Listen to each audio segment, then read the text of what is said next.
and welcome to the University of Akron. Today is a historic moment. We are announcing our first women's lacrosse coach in school history. I'd like to present Christy Mitchell. Coach, would you like to start with an opening statement, what it's like to be here and what you hope to bring to the program? Absolutely. I have a lot to say, actually. Christy Mitchell, I want to thank Larry and all the athletic department for believing in me, Matt, George, everybody.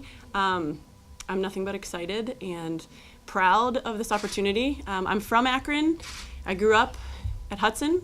I've had my kids in Akron. They live in the Akron area. Born and raised, lots of passion for the city. I have been a head coach for 21 years at many different levels. When I went to Bowling Green for college, I helped start up that club team just so I got to play a little bit. But when I was 19 years old, I was the very first head coach in the whole Toledo area. And by the time I was a senior in college, I left 3 high schools with programs in the Toledo area, which is pretty exciting. And then I got married to my high school sweetheart, who is also from the Akron area. And we moved to Kent, and I got to start another program from scratch. And I got to start Kent Roosevelt and was there for 12 years and had the opportunity to see a lot of amazing players develop, some All-Americans, and one went on to the U.S. developmental team, which is pretty awesome. And while I was there, a neighboring city of Stowe wanted to start a lacrosse program, and I got to help initiate that team as well.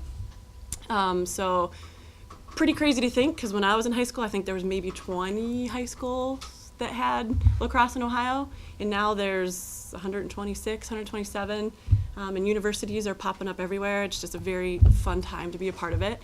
When I was at Roosevelt for about 12 years, I got the opportunity to do my first college startup at Walsh University, and I was there for 7 years, and I'm super proud of that program and what it's developed into, and it's in the best spot that it's ever been. And then this opportunity arose, and I had to go for it because it's my home, and I love this university, and I love this town, and I love the restaurants, I love the area, I love the people, I love so much about this town, and the opportunity was presented, and I'm just so excited to be here. I know it's going to be a huge opportunity for players. It is not maybe the ideal start, but it's just going to be starting a marathon in a sprint, and I know we're going to find our pace. I'm fine with that. I'm excited enough to start it in a sprint and to recruit in Ohio. I know that there's plenty of girls that maybe just haven't got their opportunity yet, and I know there's people even outside of Ohio that are going to see the opportunities at this university, just with the cost being pretty low in comparison, with the facilities being amazing to go with that, and the academics. I know it's not going to be a hard sell at all. So the opportunity, obviously for the players incoming, but I know it's going to be great for the city as well. I plan on doing many clinics and camps, and for all ages. I obviously have a passion for building lacrosse in this area, and it's just going to give me another platform to do so. And it's going to be, and I can't wait to have girls of all ages come to a D1 level program and watch how fun and fast and skilled and powerful women can be, and just to watch that level in an awesome stadium as well is going to be really fun. I think I'm fine with startups. I truly believe that you learn the most when you lift heavy weights, and if you're going to build something, you got to push hard, and sometimes muscles are pushed really hard and sometimes they're torn a little bit, but in the end the results are going to be awesome, and I'm excited about that, and I'm excited to find girls that are excited as well about that opportunity. Opportunity for so many different people, for myself, for my family, but like I said, for the community as a whole, and I'm really honored that I was chosen to be the initiator. Evan, do you have a question? Yes, I do. Christy, how is lacrosse, women's lacrosse and men's lacrosse, yes, it's the same game, but there are different rules and different ways the game is played. Can you explain some of them, please? Oh, wow. Yes, we are both called lacrosse, but we are very different sports. We have sticks, but our pockets are different. They have pockets, we have pockets that are very, very slight, and you have to use motion to keep the ball in. We are an intense game, and there's contact in women's lacrosse, but there's way more contact in men's lacrosse. So that's why you see all the padding and the helmets. And Is there helmets in women's lacrosse? not at this moment. Is there concern that the game may be getting to that, almost be like the men, because those sticks, those are heavy sticks, and they can, Right. when you chop like that, they can hurt. And the ball, actually. And the ball. Sticks and ball, they're both It's very balls. hard. Yes, because the contact, especially at the college level, it just gets rougher. And there's lots of conversations about the possibility of needing helmets, and there's helmets made. So there's girls that, if they're concerned about that, or parents are concerned, especially in the youth, like you see a lot of youth with helmets on, but it's not mandatory yet. So, but I wouldn't be shocked if someday they make it. But Who are the powers on the women's side? I covered CSU's first year a couple of years ago, so I know all about lacrosse. But it's been a while since I've done the women's game. Is there any major powers like a Syracuse, like a Johns Hopkins on the yes, men's and side? yes, for women's as well. In Maryland and UNC is really good. I mean, there's been some recent wins with big universities that haven't always been in the top 5, which is pretty exciting. So, I mean, the growth has been, the same 5-10 universities for a really long time for championships, but recently you see it developing in all the D1 programs, and some surprise wins and some big wins, and you see, the big names are the big names is for women's as well as you would say for men's, but they're rising. Like, all of the levels are rising, all the Division 1s are getting better and better. So Where will you play where home games, where will they be? we are going to be in the Infosystem Stadium. So, like Just I said, the some of others. facilities are going to be awesome. It's going to be fun. Yeah.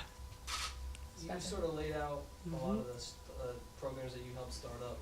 What are some of the things that, from those experiences that you've learned to now, that you can bring forward to now start up a D1 college program? Yeah, like as I stated earlier, the big difference is just the D1 part. But I am fine because I know lacrosse, and I know startups, I know the pains that come with it, and I know the conversations that I'm going to have with girls and the hardships, but I also know how to push the different kinds of wins at first, because we're going to win and we're going to get there, and it's going to be an amazing program, but we're also going to build winners in general. So I know that startups can have difficulties, but I've been in enough of them that seeing the end is like I said, running a marathon. Like, you have the hardships and you have the cramps and you've got to push through it, but when you see it come together, it's pretty amazing. So just being able to experience that and understand and expect some of those trials, but to be able to cling to the good the whole time, I feel like I'll be able to have the girls still see all of the good and how awesome Akron is and all the things that they're going to experience and all that's going to come with that, which I've dealt with, and I'm excited to do it again. You anticipated to be a lot of similar, I guess, challenges that you've gone through in the past that you see. I do. I anticipate similar ones, but I think with the facilities and the help alone, it's going to be very different in a better way. It's going to be even smoother, I believe. So. How much, your just passion for the city of Akron and Northeast Ohio, how helpful do you think that'll be in recruiting, girls to come play here, whether they're from the area or not? Yeah. Just being able to sort of translate to them how much this area means to you. Yeah, I think I'm hoping that's what's going to be the easiest part, because I'm not wearing a mask of loving Akron. I absolutely love Akron. I love the Metroplex. The Metroparks, the restaurants. Like, I can bleed and answer almost every question that they're going to have about the area.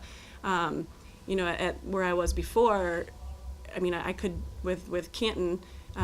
At one point got 11 states to be on the roster, and I'm not worried about not getting people interested in the city, because Akron, I even know better and know how to get them excited about everything in the city. So I think hopefully just getting them on campus and meeting them in person and walking them around and showing them my excitement for the city and the facilities and the opportunity is just going to get girls excited and want to be here. So